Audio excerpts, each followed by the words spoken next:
the DIU Escape Room reviews. I'm down. I'm Phil. That is Phil. I am. Seems like you're getting tired. Nah, I'm Phil. Okay.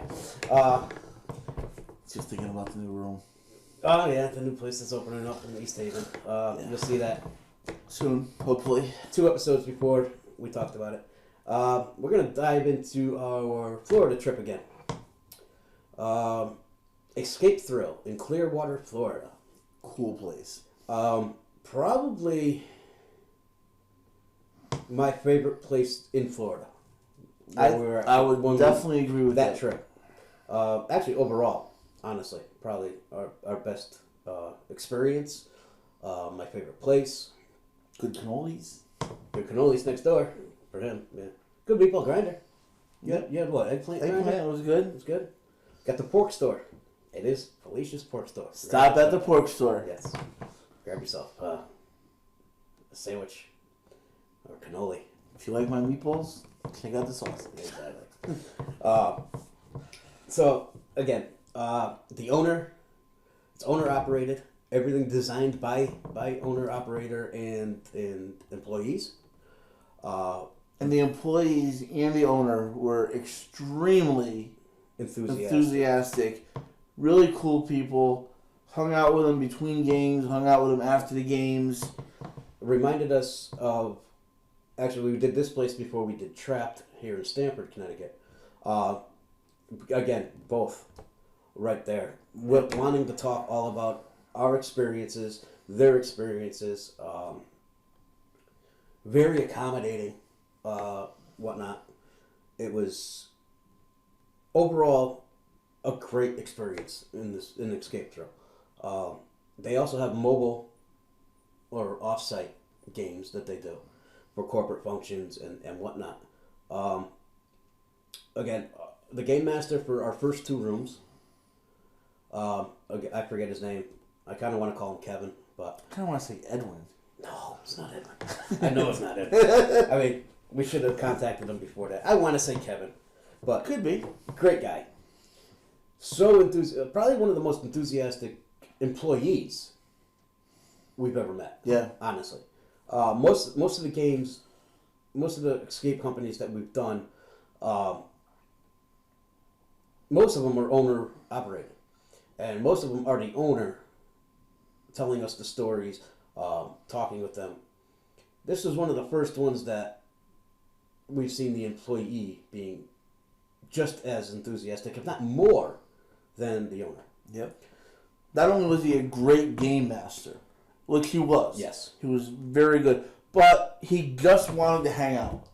Right. He was like, oh, you're going to hang out for between games? Oh, I'll hang out outside with you and talk with you and just about anything. It was great.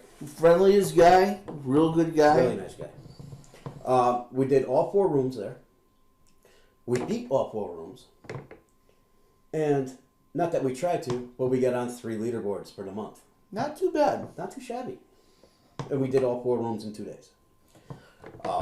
They have a cool thing where they do their leaderboards overall, and then they also do it monthly. Yes. Yeah.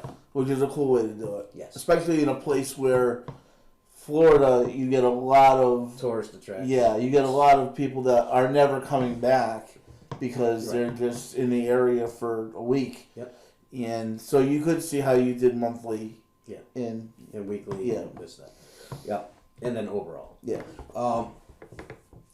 This place, we started with their horror room, which I think is supposed to be their hardest room. Correct. Am I right? Skinned Alive is supposed to be their hardest room. Yeah. We beat this room with seconds to spare. By far, I want to say this one was my favorite room of the 4 rooms, because of the aspects of beginning to end. Mainly the beginning.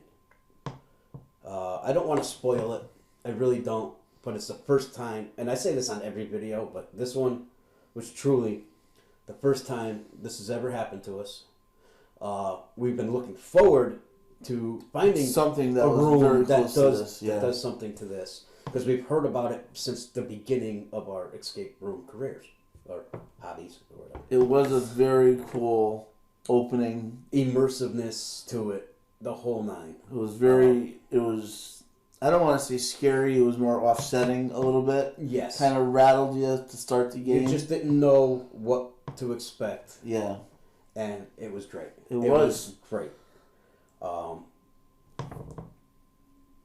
This room, it says even in here about spiders. There's some scary aspects to doing some of the puzzles. There really was. And you just didn't know what was going to happen when you had to do certain things.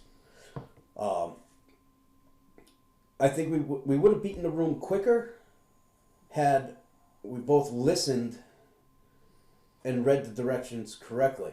And read them. And I wasted time doing something that we didn't have to do. But it is what it is. It's part of the experience. That's why it was in there, you know. If you're into horror themes, if you're into stuff, I consider this a 2-room game. They don't. They considered all their rooms 1 room, pretty much. I consider this 2. Another room I'll consider actually 2 too, also. But maybe even 2 of the rooms too. But overall, this room was done very well. It's about a serial killer, skinned. It's about this guy collecting people's skin. It's more like collecting their tattoos as souvenirs. It's rated best groups 4 to 6. We did it with 2. 4 would have been pretty tight in this room. Very doable, but tight. Actually, 4 people in all the rooms have been tight. 1 room you actually need 5, but they accommodated us. But they have a good workaround with that. Right, and we'll get to that when we talk about that room. Honestly, I want to give this room 4 stars right off the rip. I thought it was done very, very well. The only complaint I have with this room, okay, and everything you said is 100% right, and the game master was a great game master. The only problem that I had with this room was there was 1 lock that... That's right, I forgot about that when lock. they explain how to do the locks, and we're at the point now that you see the same locks all the time. Right, and this was the very first time we kind this of, lock. You know, don't even pay attention a lot of times. This lock was a new lock. We've never seen it before. It wasn't clear on how to do it. Right. And it was the only lock in the whole place that they didn't have a spare to show how to work it. Right. You know, you do these directional locks and you do all these other kinds of locks, and they always have spare ones to show you how to do it. Right. This was a very cool lock. We just didn't know how to use it. We weren't really explained the right way, and if it was explained, he had mentioned that before we did it. Yeah. And he apologized for not having. Yeah. So it was just. God damn it. It was just. Yeah, and it was because we didn't properly know how to use it. It turned into a time waster, and it turned into frustration. Yes. And it's something that we would have been able to open that up first or second shot if it wasn't for if they showed us what the lock was. Yeah. And not for nothing, I can understand why they wouldn't have a spare, because this is a very expensive lock. It was like a $60 lock. I mean, but you should always have spares no matter what. Yeah. I mean, you should always, like we've talked to other escape room owners where they doubled up and sometimes tripled up on everything they have for the 1 room. Because if something breaks, they have to replace it quick. Yep. Now, you should have at least, and I know it's a lot of money, and I know a lot of the times money is money is usually always a factor, but you should always have double lock for everything you have. At least 2 of everything. You never know when something's going to fail. And especially for a lock that's that technical on how you have to use it. You know, I mean, if there was Or just a piece of paper. They could have just put a piece of paper in the thing showing how to use the lock also. A lot of places do that nowadays. Yep. Other than that, though, I think I felt immersiveness. You know what? We were in a serial killer's place. Yes. You know, fun-wise, I enjoyed a lot of the puzzles. Yeah. It was cool. It was a cool play. And the way that they brought you in there, again. That's what put it over the top. Yeah. In all honesty. And that's why, right off the rip, man, I'm going 4. I would agree with 4. I would agree with that. I'm going with a 4 for this. And this one here, I almost want to say, like, you know, we talked in the previous episodes, I think the first episode of this season,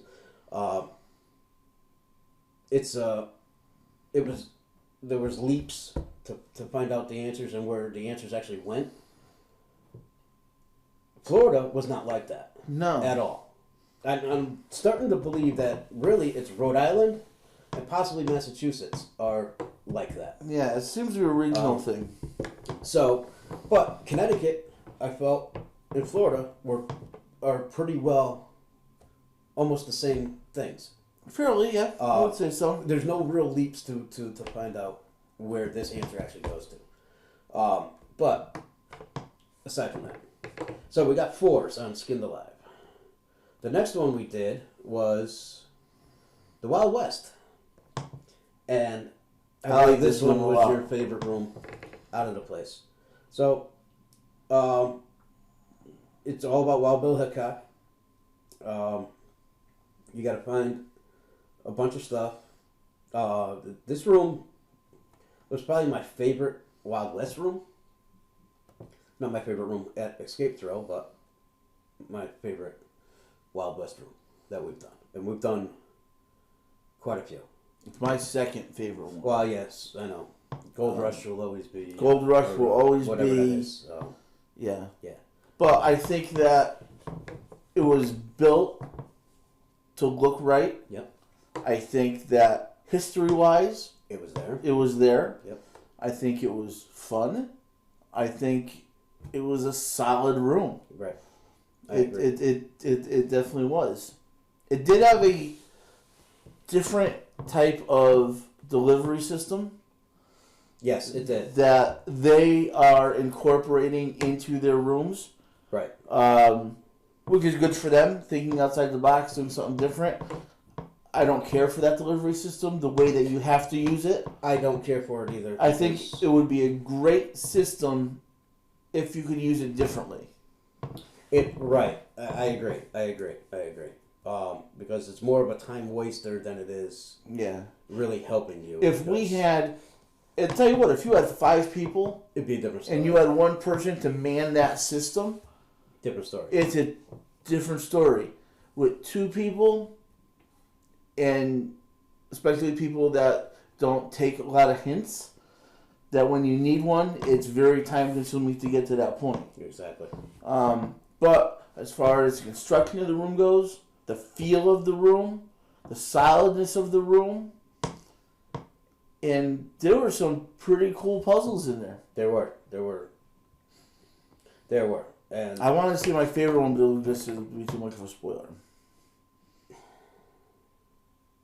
But it lit up the whole room, I'll say. Yeah, okay. Yeah, I remember that one. And again, this one was made for at least four people. Yeah. Because one of the puzzles you had to do, you really did need 4 people. But again, they did a workaround for us, and we appreciate that. Just like another show that we reviewed for, it's not up, but Puzzle Theory, almost the same concept as one of their puzzles in one of the rooms, and there was a workaround. So, great. Appreciate that. You know, part of being the good game master is before going into the room saying, listen, there's going to be a puzzle that you're going to need more than what you have.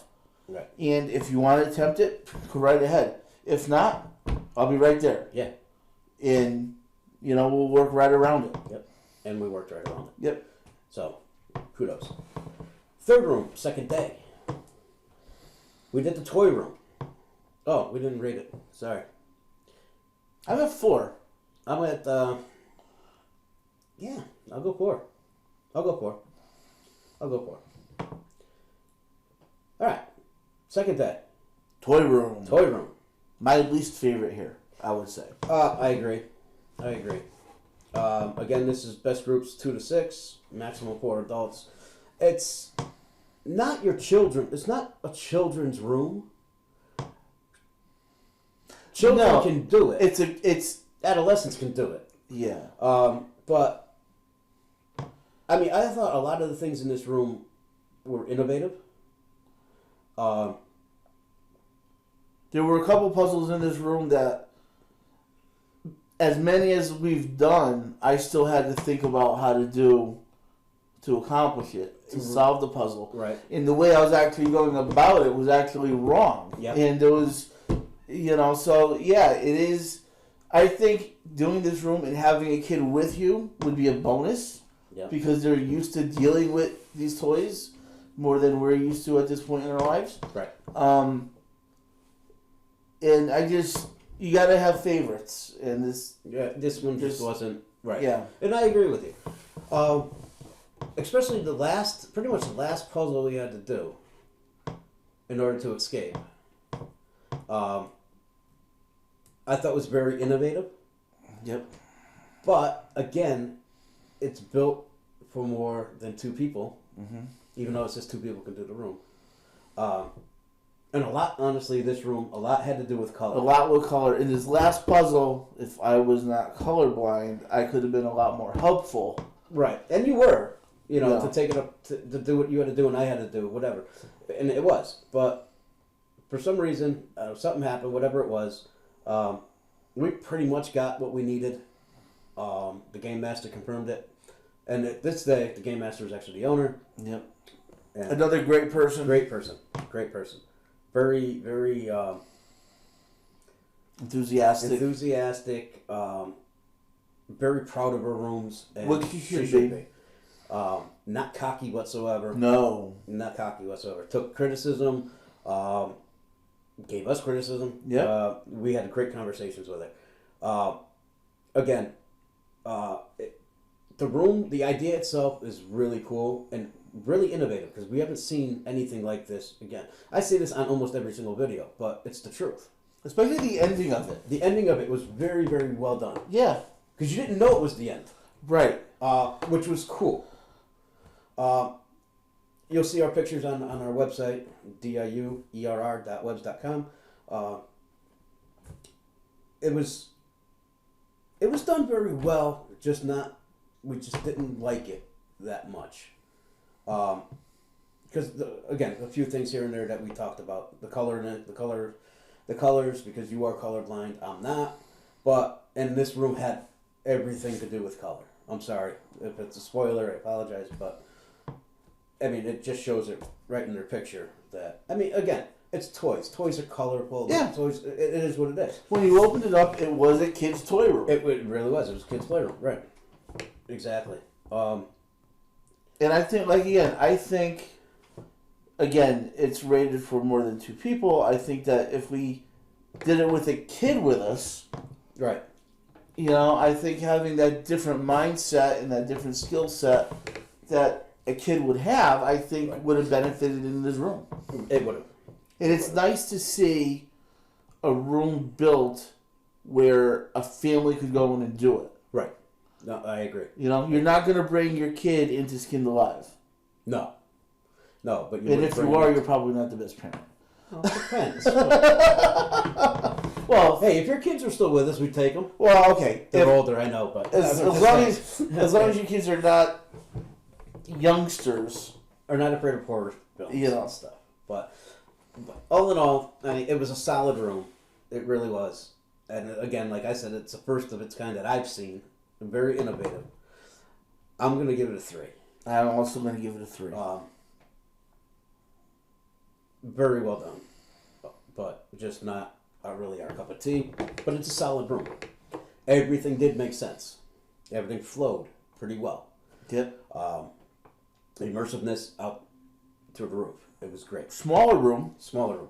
So, I mean, granted, it says 4 to 6 people, I think this one said.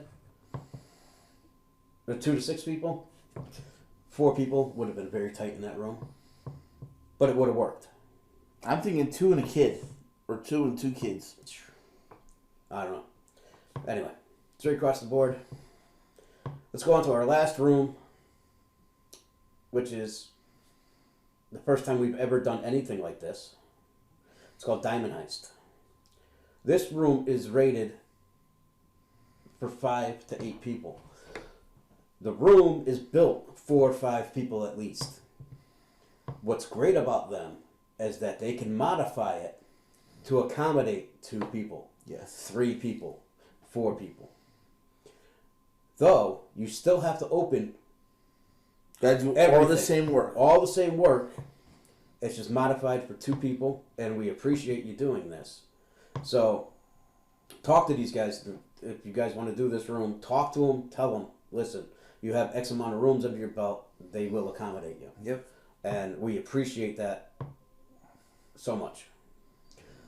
This one, you got to steal the diamond from the guy who stole it originally. And his office is a vault. Now this one, it is one big room, but due to the fact that what you have to do, I almost want to say it's like a 2-room game in a way. I would say that. I would agree with that. And again, this is the first time we've ever done a room like this. You can see in their picture that there's lasers, and yes, it's not a spoiler, there are lasers in this room. And it's the very first time we've done it. And I enjoyed it. There were a few firsts for us in this room. Yeah. Yeah. And they were all fun. They were all a lot of fun. Yeah. Yeah. Yeah. I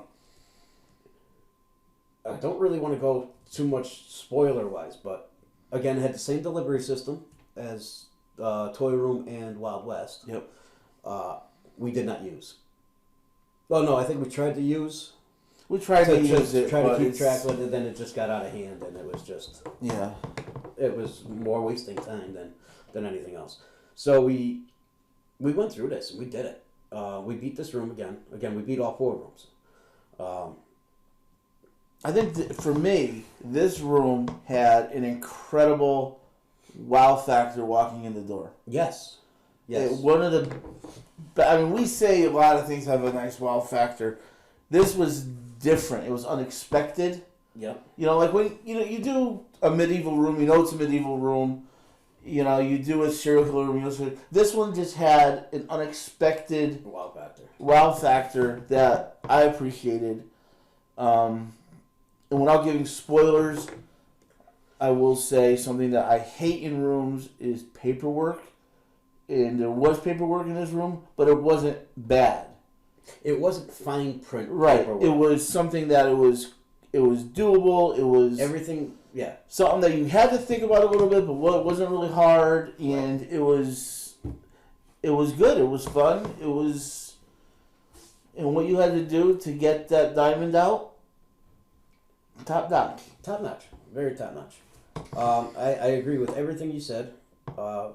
Can't get it. It's called the Star of Infinity, the Blue Star of Infinity. Diamond. Sorry. So it is a diamond. I thought everything worked very well. Everything we had to do in that room made sense. Yep.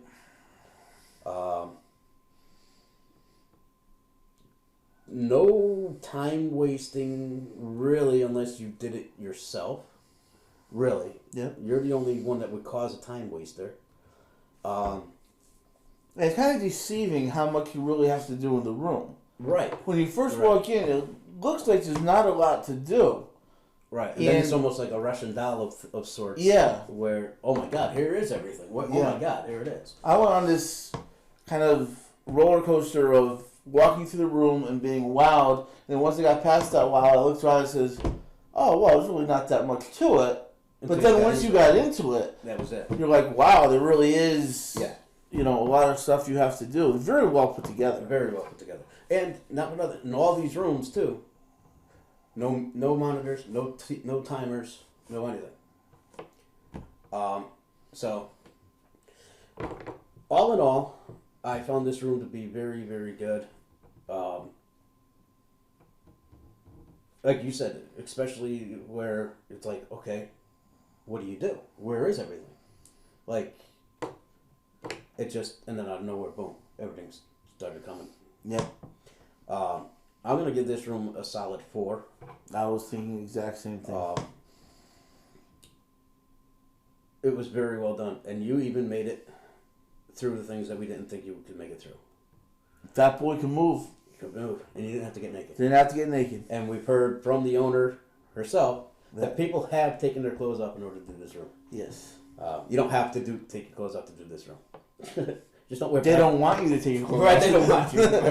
But they said they've seen things, and they'll leave it at that. Here's one hint: do not wear baggy clothes. No. In fact, guys are notorious for wearing baggy clothes. So, but all in all, 4. It's Escape Thrill, escapethrill.com, down in Clearwater, Florida. Make sure you check these guys out. We highly recommend these guys. And another cool thing that they do is after every game, you can get a soda or a bottle of water. Yeah, complimentary soda, complimentary water.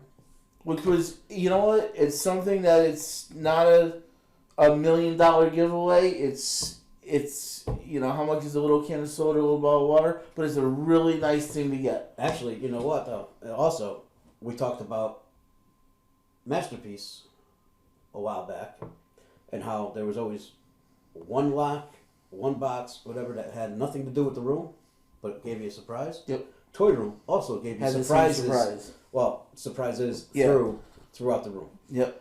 So,